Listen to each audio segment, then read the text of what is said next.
இயேசுவில் பிரியமான சகோதர சகோதரிகளே, இந்த நாளிலே உங்களுக்காக நம்ம எல்லாமே நல்லவங்க தான். ஆனால் சந்தர்ப்ப சூழ்நிலைகள் நம்மை மாற்றிவிடுது. பிறக்கும் பொழுது எல்லா குழந்தையும் நல்ல குழந்தையும், ஆனால் அவர் நல்லவராவதும் தீயவராவதும் அன்னையின் வளர்ப்பிலே என்று சொல்லும்போது, அன்னையெல்லாம் அம்மா மட்டும் எடுத்துக்கூடாது, சமூகம் ஒரு பங்காற்றுகிறது, திரு அவை ஒரு பங்காற்றுகிறது, உறவுகள் ஒரு பங்காற்றுகிறது, அதேபோல் நண்பர்கள் அதிலே ஒரு பங்கை பெறுகிறார்கள், பெற்றவர்களும் தாயும் அதிலே பங்காற்றுகிறார்.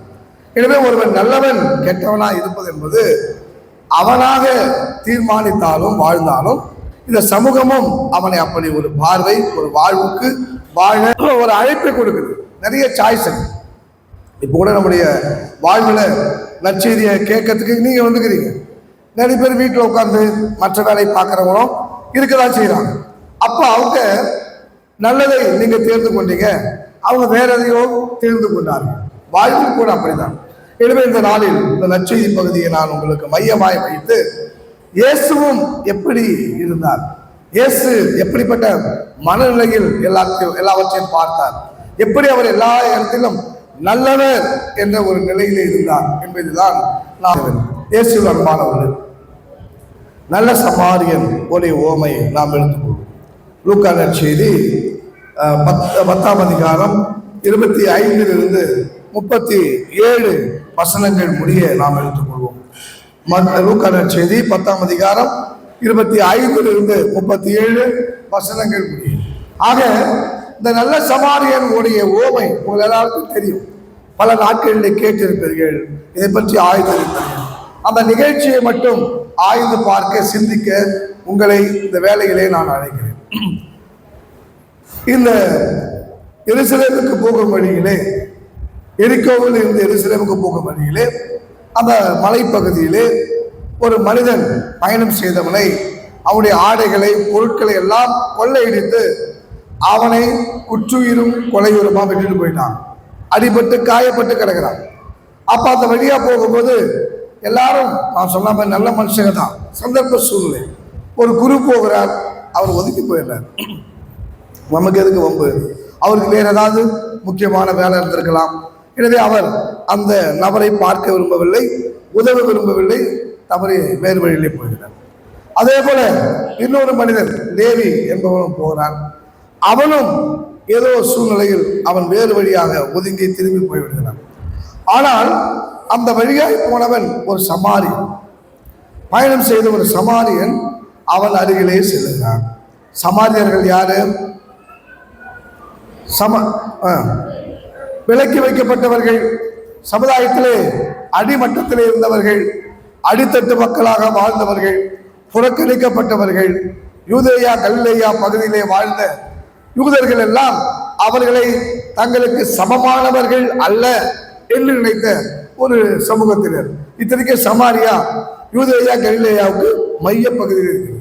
எனவே இதனுடைய வரலாற்று பின்னணியை நாம் பார்த்தோம் என்றால், ஏன் அந்த யூதர்களை மக்கள் தரக்குறைவாய் பார்த்தார்கள் என்று பார்த்தால், அவர்கள் கலப்பினமாய்விட்டார்.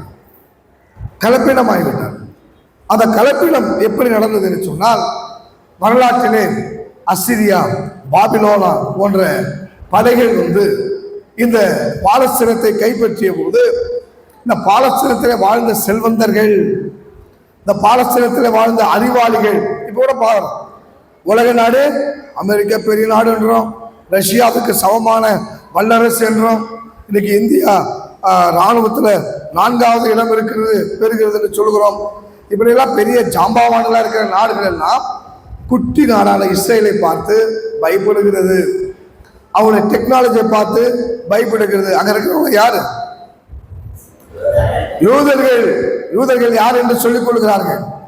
நாங்கள் எல்லாம் கடவுளின் பிள்ளைகள், நாங்கள் எல்லாம் ஆபிரகாமின் வழித்தோன்றல்கள், நாங்கள் எல்லாம் தாவீதின் வழியில் வந்தவர்கள் என்று பெருமை சொல்லுகிற அந்த பெருமைக்கு ஏற்ப இன்றும் கடவுள் அவர்களை ஆசீர்வதிக்கிறார். இன்றும் கடவுள் அவர்களுக்கு எல்லா நலன்களையும், அறிவையும், செல்வத்தையும் கொடுக்கிறார். ஏன்? அமெரிக்காவில் உள்ள பெரிய பணக்காரன், பெரிய விஞ்ஞானி, இவர்கள் எல்லாம் கூட இந்த யூதர்கள் தான் என்று சொல்கிறார். அமெரிக்காவை ஆட்டி வைப்பதும் தங்களுடைய கட்டுப்பாட்டில் வைத்திருப்பதும் இந்த யூத கூட்டம் தான் என்று சொன்னால் அது மிகையாக. பிரைஸ் தி லார்ட், அல்லேலூயா. பாருங்க, இவங்கெல்லாம் கடவுளால் ஆசீர்வதிக்கப்பட்ட மக்கள். அப்ப நம்மளாம் இல்லை, நம்மளாம் ஆசீர்வதிக்கப்பட்டவங்க தான். அந்த தகுதிக்கு நம்மை ஆளாக்கும் பொழுது கடவுள் நம்மை ஆசீர்வதிக்கிறார், கடவுள் நம்மை உயர்த்துகிறார், கடவுள் நமக்கு தேவையான எல்லா நலன்கள் கொடைகளையும் ஆசீர்வாதங்களையும் கொடுக்கிறார். அது என்ன மாற்று கருத்து. எனவே அங்கே இப்படிதான் சமாரியாவில் செல்வந்தர்கள், அறிவாளிகள், திறமையானவர்கள் இருந்தார்கள். எனவே இந்த படையெடுப்பின் போது, இந்த அசிரிய படையெடுப்பின் போது இந்த மன்னன் என்ன செய்தான்? இந்த அறிவாளிகளை, திறமைசாலிகளை, பணக்காரர்களை தங்கள் நாட்டுக்கு கடத்தி கொண்டு போயிட்டு தங்கள் நாட்டில் இருந்த சிறையில் இருந்த சிறை கைதிகள் எல்லாம் காலி பண்ண இல்லையா, இவங்களை அங்கே போய் வச்சாக்கா அங்கே கொஞ்சம் காலியாக இருந்தால் தான் வைக்க முடியும். எனவே அவர்களை கொண்டு வந்து இந்த சமாரியாவிலே விட்டார்கள். இதுதான் வரலாற்று உண்மை. அப்படி பல நாடுகளை சார்ந்த பல தீயவர்கள் எல்லாம், தீமை செய்தவர்கள் எல்லாம் அங்கே குடியேறிய போது அவர்களோடு இந்த யூதர்கள் கலப்பினமானார்கள். எனவே இந்த யூதர்கள் இரண்டாம் தரப்பட்ட யூதர்கள். இவர்கள் ஆபிரகாமின் வழி மரபினர் அல்ல, இவர்கள் தாவீதின் வழித்தோன்றல்கள் அல்ல என்ற பார்வை இந்த யூத மக்களுக்கு. அதான் புரிஞ்சுக்கணும். ஏன்னா ஒவ்வொருத்தரையா சாமி சொல்லும் பொழுது அப்படி என்னப்பா தப்பு செய்தாங்க, அப்படி எல்லாம் தப்பு செய்தாங்க, இந்தியாவில் இருக்கிற மாதிரி ஒருவேளை ஜாதி அமைப்புகள் அப்படியே இல்லை. இதான் உண்மை. எனவே இவர்களை இந்த யூதர் மற்ற கல்லையா யூதையா யூதர்கள் ஏற்றுக்கொள்ளவில்லை. தான். எனவே இவர்களை இந்த அடிப்பட்டவனை இந்த சமாரியனாகிய ஒருவன் வந்து பார்க்கிறான். அவனை தன்னுடைய அந்த பயணம் செய்த மிருகத்தின் மீது ஏற்றி, அதுக்கு முன்னாடி பாருங்க, அந்த திராட்சை ரசமும் மதுவையும் சூடாக்கி வார்த்து காய்ச்சி அதை வெதுவெதுப்பாக்கி அவன் காயங்களில் எல்லாம் அதை இட்டு கட்டு போட்டு தான் பயணம் செய்த அந்த விலகின் மீது ஏற்றி அவனை சாவடிக்கு கொண்டு போவார். எங்கு மருத்துவர் இருக்கிறாரோ, எங்கு மருத்துவம் பார்க்க முடியுமோ அங்கே கொண்டு போகிறார். இதுல என்ன பியூட்டின்னு சொன்னாக்கா, அவன் எவ்வளவு நல்லவனாய், எவ்வளவு ஒரு மனிதனாய், மனித நேயத்தோடு அவன் நடந்து கொண்டான் என்பதை தான் பார்க்கிறோம். ஆனா அவனை தான் இந்த சமுதாயம் தாழ்ந்தவன், அடிமட்டத்தில் இருக்கிறவன், அவன் நல்ல தூய்மையான யூதன் இல்லை என்ற பார்வையெல்லாம் அப்படிப்பட்டவர்கள் மீதுதான் இருந்தது. ஆனால் அப்படிப்பட்டவன் தான் அந்த அடிப்பட்டவனுக்கு முன்வந்து அவனுக்கு உதவி செய்கிறான். எனவே இயேசுவில் பிரியமானவர்களே, இயேசு இப்படிப்பட்ட நல்ல விஷயங்களை, நல்ல கருத்துக்களை பல இடங்களிலே சொல்லியிருக்கிறதையும் நம்மால் பார்க்க முடியும். இயேசு ஒரு இடத்தில் மட்டுமல்ல, பல இடங்களிலே அதை சொல்லியிருக்கிறார். மத்தேயு நற்செய்தி 20ஆம் அதிகாரம், இதை குறித்து வச்சுங்க, இதெல்லாம் நம்ம படிப்பதற்கு நேரம் இல்லை, இருந்தாலும் குறித்து வச்சுங்க. 20ஆம் அதிகாரம் 15ஆம் வசனம் பட்ட வாசிங்க. மத்தேயு 20:15. எனக்குரியதை நான் என் விருப்பப்படி கொடுக்க கூடாதா? கொடுக்க கூடாதா? என்னுடையதுப்பா. நான் இங்க இருக்கிறவருக்கு 100 ரூபாயோ அங்க இருக்கிறவருக்கு 50 ரூபாய் கொடுத்து ஏன் விருப்பம்? அந்த 50 ரூபாய் என்னுடையது, இந்த 100 ரூபாயும் என்னுடையதை என் விருப்பம் போல் எனக்கு கொடுக்க நான் கொடுக்க கூடாதா? அடுத்து ஒரு கேள்வி கேட்கிறார் பாருங்க. அல்லது நான் நல்லவனாய் இருப்பதால் உமக்கு பொறாமையா? பிரைஸ் தி லார்ட், அல்லேலூயா. நிறைய விஷயங்கள் இருந்தான். இன்னைக்கு நிறைய பேருக்கு பொறாமை. எப்படி? நல்லவனாய் இருப்பதால் பொறாமை, நேர்மையாய் இருப்பதால் பொறாமை, எல்லாரோடும் அன்பாக இருப்பதால் பொறாமை. இயேசு அதெல்லாம் செய்தாரு. நல்லவனையும் நேசித்தார், பாவிகளையும் நேசித்தார். இயேசுவின் பாதத்தை வந்து ஒரு பாதி பேர் நறுமண தைலத்தை ஊற்றி கழுவி தன்னுடைய கூந்தலால் துடைக்கிறார். அங்க இருக்கிற பரிசேயர்களும் என்ன சொல்றாங்க, மறைநூல் அறிஞர்களை பார்த்துட்டு, ஏன் இவரை தொடர்ற ஒரு பெரிய பாவின்னு தெரியாத அவருக்கு? எவ்வளவு பெரிய பாவி இவருடைய பாதத்தை தொடுகிறாள், அவரை தொடுகிறாள் என்று மற்றவர்கள் வைத்தார்கள். ஆனால் இயேசு இந்த பாவத்துக்காக அவள் பரிகாரம் தேடுகிறாள். ஒன்று. இரண்டாவது, தன்னுடைய இறுதி சடங்குக்காக நறுமணம் தேய்த்து அவள் இப்பொழுதே ஆயத்தப்படுத்துகிறாள். ஆண்டவரே, இப்படிப்பட்ட சாவுக்கு நீங்க தயாராகுங்க, உங்களையே நீங்க வலுப்படுத்துங்க. நினைக்கிறீங்களா நாங்களாம் நல்லவங்கன்ட்டு? நல்லவங்களா? வாங்கலாம், அதான் 100 சேர்ப்பாங்க வச்சுங்களேன். நல்லவரா 100 சேர்ப்பாங்க? ஏப்பா, நல்லவரா கெட்டவரா? நல்லவர். இப்படி சொல்றதால தாங்க நாங்கள் நல்லவனா இருக்கிறோம். பைபிள் இந்த அம்மா என்ன நல்லவன் சொல்லிட்டாங்களே, அந்த சார் என்ன நல்லவன் சொல்லிட்டாங்களே, ஏதோ நகைச்சுவையில் வடிவில் சொல்லும்போது இவ்வளவு அடிச்சாங்களே, திருப்பி அடிக்கணும் ரியாக்ட் பண்ண உனக்கு என்னமே தோணல. நல்லா அடிச்சானுக்கு தான்ப்பா, ஆனா அதை ஒருத்தர் பார்த்து சொல்லிட்டான், எவ்வளவு அடிச்சாலும் தாங்கறான்டா, இவன் ரொம்ப நல்லவனா அப்படின்ற மாதிரி. நீங்களாம் நல்லவர்கள், உன்னத குருக்கள், தூய்மையானவர்கள், இவரிடம் ஜெபித்தால் நலம் பெற முடியும் என்று நீங்க எல்லாம் சொல்றதால தான் நாங்கெல்லாம் நல்லவர்களாகவே எங்களுடைய உள்ளத்தையும் ஆன்மாவையும் வைத்துக் கொள்ள வேண்டிய ஒரு சூழ்நிலை, தீமைகளை நோக்கி பார்க்க முடியாத ஒரு சூழ்நிலை. இயேசுவின் அன்பானவர்களே, அதான் இயேசு சொல்றார். இது அந்த திராட்சை தோட்டத்துக்கு போன கூலிக்காரர்கள் வேலையாட்களுடைய ஓமை பற்றி சொல்லும்போது சொல்றார். ஆக மத்திய 20 அந்த பகுதியை நம்ம வாசித்தோம் என்றால், 1 ஏறக்குறைய 20 வருஷங்கள் வாசித்தோம்னா அந்த பகுதியை நான் பார்க்கணும். அப்ப காலையில ஒரு தெனாரியம் கொடுக்குறேன் அப்படின்னு வேலைக்கு அனுப்புறார். அப்புறம் 11 மணிக்கு போறார், வேலையெல்லாம் இருக்கிறாங்க, நீங்களும் போங்க, உங்களுக்கு உண்டானதை கொடுக்குறேன், நியாயமானதை கொடுக்குறேன் அனுப்புறாரு. 12 மணிக்கு, மதியம் 3 மணிக்கு, சாயங்காலம் 5 மணிக்கு, ஒரே மணி நேரம் தான் வேலை, அவங்களும் அனுப்புறாரு. அப்போ அவங்க நினைச்சாங்க, நமக்கு 4 ஒரு பங்கு தான் கிடைக்கும், 5 மணிக்கு போனவங்க கட்டாயம் நினைச்சிருப்பாங்க, அதை வச்சாவது இன்றைய வயிற்றை கழுவி கொள்வோம், பிள்ளைகளுக்கு மனைவிக்கு உணவு கொடுப்போம் அப்படின்னு நினைப்பாங்க. ஆனால் அந்த தோட்ட உரிமையாளர் என்ன சொல்றான், வேலை முடிஞ்ச பிறகு கடைசியா வந்தவங்கள இருந்து முதல்ல வந்தவங்க வரைக்கும் எல்லாருக்கும் சமமான கூலி கொடுக்கணும். அங்கதாங்க போறாங்க. ஏன்னாக்கா முதல்ல வந்தவனுக்கு குடும்பம் இருக்குது, கடைசியா வந்தவனுக்கு குடும்பம் இல்லையா? அவனுக்கும் குடும்பம் இருக்கிறது, அவனுக்கும் மனைவி பிள்ளைகள் இருக்கிறார், அவனுக்கும் தேவைகள் இருக்கிறது. அதுதான் அந்த உரிமையாளர் உணர்ந்து கொண்டான். அதான் கடவுளுடைய பார்வை, அதான் நல்லவனுடைய பார்வை, மனசாட்சி உள்ளவனுடைய பார்வை எல்லாருக்கும். அதுக்கு பேரு பொருளாதாரத்துல 2 விதமான வார்த்தைகள் இருக்கு. அந்த வார்த்தையில ஒன்று ஈக்குவல், சமம், சமம், எல்லாருக்கும் சமம். இங்க இருக்கிற எல்லாருக்குமே ஒரே அளவு பிரியாணி. இந்த சின்ன பொண்ணுக்கும் அதே பிரியாணி தான், அங்க இருக்கிற 70 வயசு மனிதருக்கும் அதே பிரியாணி, அதே அளவு. இது சமமா கொடுக்கணும். ஒரு பொட்டலம் பார்சல் பண்ணிட்டோம், எல்லாத்தையும் கொடுக்கும். 10 நாளும் 10 அதுலேயே போகும். சின்னவங்களை நீங்க ஏமாற்றி சாப்பிட்டாலும் சரி, பெரியவங்களுக்கு பத்தாம அறவையில் போனாலும் சரி, இது பார்சல் கொடுத்துட்டோம். இதுக்கு பேரு சமப்பகிர்வு. எல்லாருக்கும் ஒரே மாதிரி, நல்லது. ஒண்ணுமே எல்லாத்தையும் பகிர்ந்து கொடுப்பது நல்லது. இன்னொன்று இருக்கிறது பொருளாதாரத்தில் ஒரு வார்த்தை, சம சீர்பகிர்வு. சம சீர்பகிர்வு, ஈக்குவல் டிஸ்ட்ரிபியூஷன், ஈக்விட்டபிள் டிஸ்ட்ரிபியூஷன், அதான் வித்தியாசம். சமப்பகிர்வு, சம சீர்பகிர்வு.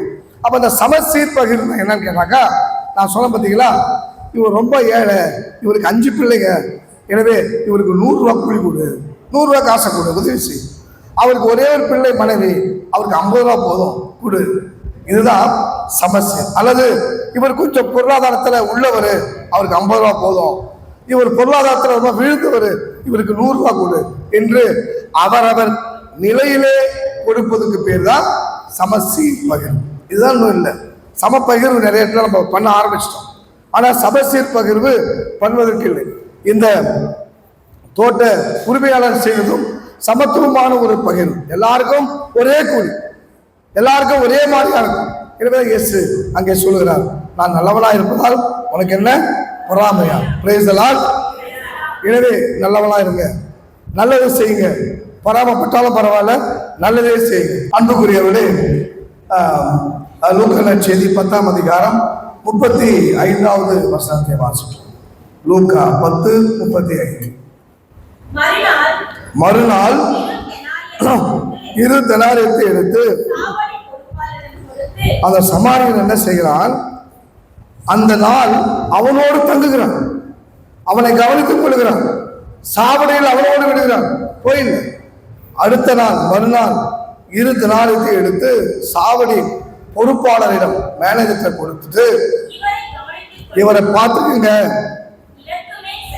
ஒருவேளை இந்த தெனாரியத்துக்கு மேல இவருக்கு மெடிக்கல் எக்ஸ்பென்ஸ் ஆச்சுனாக்கா நான் திரும்பி வரும்பொழுது உமக்கு தருவேன் என்றார். Praise the Lord. அல்லேலூயா. எவ்வளவு நல்லவங்க. இன்னைக்கு இருக்கிற 108 அன்னைக்கு கோவேரி கழுதை பார்த்துங்க. இன்னைக்கு நம்ம 108 போறோம் இல்லையா? இமேஜின் பண்ணி பாருங்க. இதுதான் இன்னைக்கு 108 அரசாங்கம் கொடுத்து. எத்தனை வருஷம் கொடுத்து? 2000 வருஷம் கொடுத்து. Price the Lord. அதே மாதிரி ஹாஸ்பிட்டல், இன்னைக்கு சிஎம்சி ஹாஸ்பிட்டல் 100 வருடங்களை கடந்து விட்டது. அதுக்கு மேலே கூட மருத்துவர்கள், நாட்டு மருத்துவர்கள் பல ஆண்டு காலங்கள் அரசர்களுக்கெல்லாம் இருந்ததாக வரலாறு சொல்லுகிறது. எது எப்படி இருந்தாலும் அது ஒரு புறம் இருந்தாலும், இன்னொன்று பாருங்க, மெடிக்கல் ஸ்கீம்ஸ் சொல்லுவாங்க, உடம்பு இன்சூரன்ஸ். Correct, super. இன்சூரன்ஸ் இன்னைக்கு இன்சூரன்ஸ் கம்பெனிலாம் போடுறாங்க இல்லையா? கவர்மெண்ட் கொடுக்குது 5 லட்சம் வரைக்கும் 70 வயசுக்கு மேலே உள்ளவங்க ஸ்பெஷல் ஆதார் கார்டு வாங்கிக்கோங்க. உடம்பு சரினா 5 லட்சம் நீங்க மத்திய அரசாங்கம் வந்து பெறலாம். அன்னைக்கே பாருங்க இன்சூரன்ஸ் கொடுத்துருக்காரு இந்த மனுஷன். 2 தெனாரியத்தை எடுத்து, 2 தெனாரியம் பெருசு. ஒரு நாள் கூலி எவ்வளோ? 1 தெனாரியம். இப்பதான் வாஸ்தவம் இல்லையா? அப்ப 2 தெனாரினாக்கா 2 நாள் கூலி. இன்னைக்கு ஒரு நாள் மேஸ்திரி கூலி 1200 ரூபாய், கார்பெண்டர் கூலி 1200 ரூபாய், ஒரு எலக்ட்ரிஷியன் கூலி 1000 ரூபாய். அப்ப 2500 ரூபாயை கொடுத்துருக்காரு மனுஷன். Price the Lord. எவ்வளவு பெரிய தொகை. 2 நாள் 2 தெனாரியத்தை கொடுத்து கவனிச்சுக்கங்க. இது போதும் நினைக்கிறேன். ஒருவேளை இதற்கு மேல் செலவானால் நான் திரும்பி வரும்போது கொடுத்துறேன். Price the Lord. நல்ல மனதுள்ளவர்கள், நல்லவர்கள் செய்கிற காரியம். இதுக்கெல்லாம் ஒரு விபத்து நடந்தால் எல்லா கையில செல்போன் இருக்குது, உடனே போட்டோ எடுக்கு, அப்படி ஆங்கிள் எல்லாம் எடுத்துட்டு அதை எல்லாத்தையும் போறது. இது போய் ஒரு தொழிலாகுது, இது ஒரு வேலையாது. அவனை போய் நம்ம தண்ணி வேணுமா, வேற ஏதாவது உதவி வேணுமா, அந்த போனை வச்சு 108க்கு போன் பண்ணமா, இதான் செய்யும். இதுதான் தர்மம். எனவே நம்மளும் நிறைய பேர் இருக்கிறோம். இப்படி போய் உதவி செய்யும் பொழுது இந்த ஆளு அந்த வீட்டுக்கு தான்ப்பா செய்வான், இவன் அந்த வீட்டுக்கு ரொம்ப வேண்டியப்பட்டவன், இவன் அந்த பொம்பளைய வச்சிருக்கிறான். உதவி செய்ய இயேசுவில் பிரியமானவர்களே, எவன் எதை சொன்னாலும் பரவாயில்லை, நல்லவனாய் வாழ்வதிலிருந்து நீங்கள் விலக வேண்டாம். Price the Lord. நல்லவனாவே அதுக்காக எவன் எதை சொன்னாலும் கவலைகள். அயோக்கியன், போலியானவன், திருடன், கொள்ளைக்காரன், எதை சொன்னாலும் நம்ம கவலைப்படணும். ஒரு நாள் சொன்னா பார்த்தீங்களா, அவன் குடும்பத்தாரோடு அவன் இதெல்லாம் பாடமாக படித்துக் கொள்ள வேண்டிய நேரத்தை கடவுள் அவனுக்கு கொடுப்பார், அல்லது பாடம் அவனுக்கு கற்பிப்பார். Price the Lord. நான் திரும்ப சொல்றேன், இந்த பாடம் கத்துக்கிறத பத்தி நிறைய சொல்லிட்டு இருக்கேன். அன்னைக்கு சொன்னேன், இந்த பங்கு சாமான் இருக்கும்போது கூட பாடம் கற்றுக்கொள்வீர்கள். நிறைய பேர் இன்னைக்கு பாடம் படிக்கிறீங்க, வாழ்க்கையில தான் உண்மை. இயேசுவில் எனதருமை சகோதர சகோதரிகள், அதனால்தான் இந்த சமாரியனை நல்ல சமாரியன் என்று இயேசு சொன்னார். இந்த சமாரியன் செய்த உதவியால் அவன் நல்ல சமாரியன் என்று உயர்வு பெற்றான். நாமும் நம் வாழ்விலே நன்மைகளை செய்வோமானால் யாருக்கும் இடரலா இருக்கக்கூடாது, யாருக்கும் தொல்லையா இருக்கக்கூடாது. முடிஞ்சா உதவி செய்ய முடியலையா ஓரம். அது அப்படி, இது இப்படி, அது சரியில்லை, இது நீ சரி பண்ணிடுவா, நீ சரியாக்கிடுவா, உன்னால எல்லாம் சரி செய்ய முடியுமா? குறை சொல்லக்கூடாது. எல்லாத்துலையும் குறை இருக்கும். உன் உடம்புலே பாருங்க எவ்வளோ குறை இருக்கு. டாக்டர் போய் காட்டு பாருங்க, உள்ள இருக்கிற உறுப்பெல்லாம் கட் பண்ணணும்னு சொல்லுவார் டாக்டர். காட்டாத வரைக்கும் நீ நல்லவன். காட்டுனா ஸ்கேன் பண்ணி அங்கே ஒரு பார்ட்டு போயிட்டு இருக்குது, இங்கே 2 பார்ட்டு போயிட்டு இருக்குது, கட் பண்ணிடுவாங்க. இதான் உண்மை. இயேசுவில் எனது அருமை சகோதர சகோதரிகளை, எனவே நல்லவனாய் வாழ்வதால் அது ஒரு சவாலாக இருக்கிறது என்று சொன்னால் அந்த சவாலை வாழ்வாக்குங்கள். அந்த நல்லவன் என்ற சூழ்நிலைக்கு நீங்கள் போராட வேண்டியிருந்தால் போராடுங்கள். இதை விட வேற என்ன இருக்கு போகுது உலகத்துல? அந்த நல்ல சமாரியன், நான் ஒரு தரம் தாழ்ந்தப்பட்டவன், இந்த அவங்க அடிப்பட்ட ஒரு யூதனா இருக்கலாம், அவனை தூக்கிட்டு போனா என்ன நடக்குமோ அதெல்லாம் அவன் யோசிக்கணும். தூக்கிட்டு போனான்ல, அவன் காசு அவனுக்கு பயன்படுச்சு இல்ல, அப்ப தெரியலையா இந்த சமாரியன் கீழ்த்தரமானவன் என்று? அப்ப அவன் தூக்கிட்டு போய் அவன் கழுத பண்ணி கொண்டு போனான, அப்ப தெரியலையா அவனுடைய உதவி தேவையில்லை என்று? நல்லவன், அந்தஸ்திலே உயர்ந்தவன், பணக்காரன், எவனுமே உதவி செய்யும். ஆனால் இந்த புறந்தள்ளப்பட்ட சமாரியன் அங்கே உதவி செய்ய முன்வருகிறார். Price the Lord. எனவே உதவி செய்வதற்கு ஏழை என்றோ பணக்காரன் என்றோ உதவி நேரமெல்லாம் கருதக்கூடாது. அதனால்தான் வள்ளுவன் சொன்னான், காலத்தினால் செய்த உதவி சிறிதனிலும் ஞானத்தில் மாணப்பெண். உலகத்தை விட பெரு சுச்சுவேஷன், ஒரு சூழ்நிலையின் உதவி உலகத்தை விட பெரியது. ஆனால் உலகத்தை விட பெரிய ஒரு செல்வத்தை கொடுத்தா கூட தேவையில்லாத நேரத்தில் அதுக்கு மரியாதை. எனவே காலம் அறிந்து சூழ்நிலை அறிந்து நீங்க செய்யும் சிறிய உதவி கூட இந்த உலகத்தை விட பெரியது. அதுதான் இதெல்லாம் நம்ம ஒப்பிட்டு பார்க்கிறோம். அன்பு சகோதர சகோதரிகள், உதவி செய்வதற்கும் நல்லவனாக இருப்பதற்கும் நாம கவலைப்படவே கூடாது. அதற்காக வருகிற இடிச்சொல்லுக்காகவும் நாம கவலைப்படவே கூடாது.